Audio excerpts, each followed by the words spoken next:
तो ऋत्विक सिस्टम जो है वो ऋत्विकवाद हो गया है आजकल। बोलते जी प्रभुपाद जी ने कहा मेरे आगे कोई शिष्य नहीं बनेगा, ऋत्विक कहता है ना, कि मेरे आगे कोई शिष्य नहीं बनेगा। हाँ देखो ऐसे लोगों को जो बहस करते हैं ना, क्योंकि उन्होंने भैंस का दूध पिया है, तो उनको ये वाला पढ़ाना चाहिए। मैं तो सब नोट करके रखता हूँ चीज़ें, है ना। ये प्रभुपाद जी ने यहाँ पर देखो एक लेक्चर दिया है, इसमें प्रभुपाद बोल रहे हैं, ध्यान से सुनिएगा। We got this information about Bhagavad Gita from His Divine Grace Bhaktisiddhanta Saraswati Thakur. That knowledge is still going on. You are receiving through his servant, लेकिन तुम उसे उनके दास मतलब प्रभुपाद जी के द्वारा स्वीकार कर रहे हो। And in the future same knowledge will go to your students. आगे जाकर ये ज्ञान तुम्हारे स्टूडेंट्स तक जाएगा।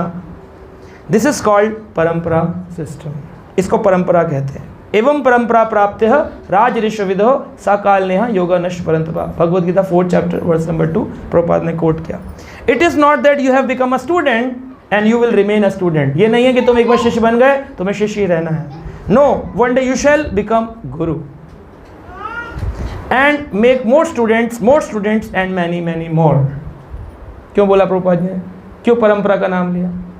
अगर उन्होंने ये बोला था मेरे बाद कोई गुरु नहीं हो सकता, तो फिर ये लेक्चर कहाँ से आया प्रभुपाद जी का? क्योंकि जो लोग पढ़ते नहीं हैं उनको बड़ा सरल है गुमराह करना। हाँ, तो आप उससे कंफ्यूज तो नहीं हो रहे हो ना? हाँ, मैं बता रहा हूँ उसका उत्तर क्या है। एक तो ये आपका पास लेक्चर है, you become my student and you never become only a student, you have to become guru and you should make more and more students. पहला ये। दूसरा, प्रभुपाद जी जब बीमार थे तो प्रभुपाद जी ने अपना एक ऋत्विक सिस्टम स्टार्ट किया कि ऑन माई बिहाफ, जैसे पावर ऑफ अटॉर्नी देते हैं कि मैं जाने लेक्चर देने नहीं जा पा रहा हूँ तो रजत प्रभु आप चले जाना क्लास देने के लिए, है ना, मैं थोड़ा लेट हो जाऊँगा, आप थोड़ा DYP संभाल लेना, ऐसे होता है ना, पावर ऑफ अटॉर्नी।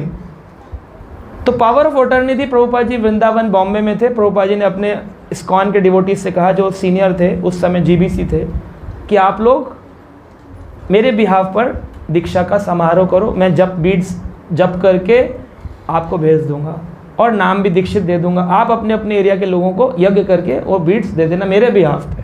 ये कब कहा था? जब प्रभुपाद जीवित थे तब उन्होंने ये लेटर लिखा। अब उस लेटर को उन्होंने प्रमाण बना करके सोसाइटी बना दी। अब इसमें समझने वाली बात क्या है? ये है ऋत्विक सिस्टम, जो कि आचार्य का प्रमाणित सिस्टम है। पहले भी होता था, भक्ति विनोद ठाकुर नहीं जा पा रहे थे तो भक्ति सिद्धांत को कहते थे आप चले जाइए लेक्चर देने के लिए मेरे बिहाफ पे। ऐसा मेरे साथ भी होता है, कई बार मैं नहीं जा सकता हूँ, मैं कहता हूँ कि स्वयंभू मोहन प्रभु आप चले जाना क्लास दे देना, या फिर हमारे सीनियर्स कहते थे हमको या कहते हैं कि आप चले जाना उधर लेक्चर देने के लिए। इसे कहते हैं ऋत्विक सिस्टम, जो कि प्रमाणित है।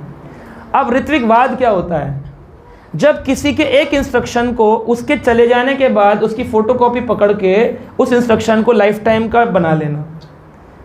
भाई पावर ऑफ अटॉर्नी क्या परमानेंट है लाइफ टाइम के लिए? कि कुछ काल के लिए दी जाती है ना, कि आप इस समय तक ये काम कर सकते हैं। डॉक्टर भी चला जाता है, कहता है मैंने अपने अटेंडेंट को सारा समझा दिया है। ये थोड़ी डॉक्टर मर गया निकल लिया संसार में, नहीं, अटेंडेंट कह रहा है मैं ही करता रहूँगा अब सारा कुछ, डॉक्टर के बिहाफ पे होगा, अब कोई और दूसरा डॉक्टर आएगा नहीं, ऐसा हो सकता है। तो उन्होंने उस प्रकार से क्या किया, ऋत्विक सिस्टम को ऋत्विकवाद में परिवर्तित कर दिया कि प्रभुपाद जी ने कहा मेरे आगे कोई और शिष्य नहीं होगा। अगर ऐसा होता तो प्रभुपाद जी क्यों बोलते एवं परंपरा प्राप्तिम? फिर तो भक्ति सिद्धांत भी समझदार थे, वो बोलते मेरे आगे प्रभुपाद शिष्य नहीं बन सकते, मैं ही हूँ अंतिम गुरु। या फिर वो क्यों बोलते प्रभुपाद जी के ऊपर जो है ना भक्ति विनोद ठाकुर कहते मैं ही हूँ अंतिम गुरु। सो ये तो ऋत्विकवाद है ना, ऋत्विकवाद है, ये मायावाद का सिद्धांत है।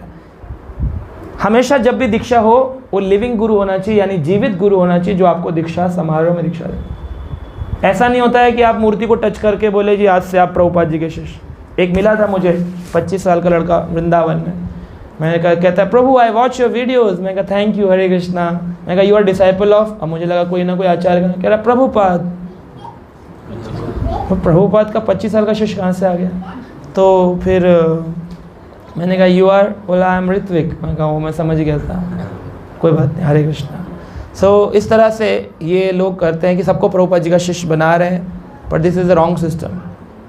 अगर मूर्ति को ही टच करके मुझे दीक्षा लेनी है तो मैं सीधा चैतन्य महाप्रभु का शिष्य बनूंगा, रूप गोस्वामी को गुरु भाई बताऊंगा अपने। मैं भी प्रभुपाद की मूर्ति को क्यों टच करूँ? और फिर मैं रूप गोस्वामी तक ही क्यों जाऊँ, मैं श्री कृष्ण की मूर्ति से माला जब लगा के तुलसी ऑफर करके ले लूँगा और मैं कहूँगा ब्रह्मा जी मेरे गुरु भाई हैं। मैं तो कृष्ण वंदे कृष्णम जगत गुरु, ये तो श्लोक भी है, कृष्ण जगत गुरु है। गुरु की आवश्यकता है जो लिविंग हो, जो आपको गाइड कर सके, जो आपके इंस्ट्रक्शंस दे सके, उसको गुरु कहते हैं। ऐसे नहीं होता है गुरु फोटो में गुरु बना लिया, बोले हम आपको गुरु मानते हैं, ऐसे माना नहीं जाता है। होता है फिर वो इंस्ट्रक्शन देता है। हाँ वो तो आपने बताया था। सो जो भी है, we are not taking anybody's name. So ये चीज़ समझने वाले कि ऋत्विक सिस्टम है कि ऋत्विक, इसको क्या कहा प्रभुपाद जी ने, सत्य को सही रूप से प्रस्तुत करना, ये ट्रुथ है। लोग बोलते हैं ना, अरे आपने ऐसा बोल दिया वैसा बोल दिया, सत्य बोल, अरे सत्य वही है, कड़क होता है।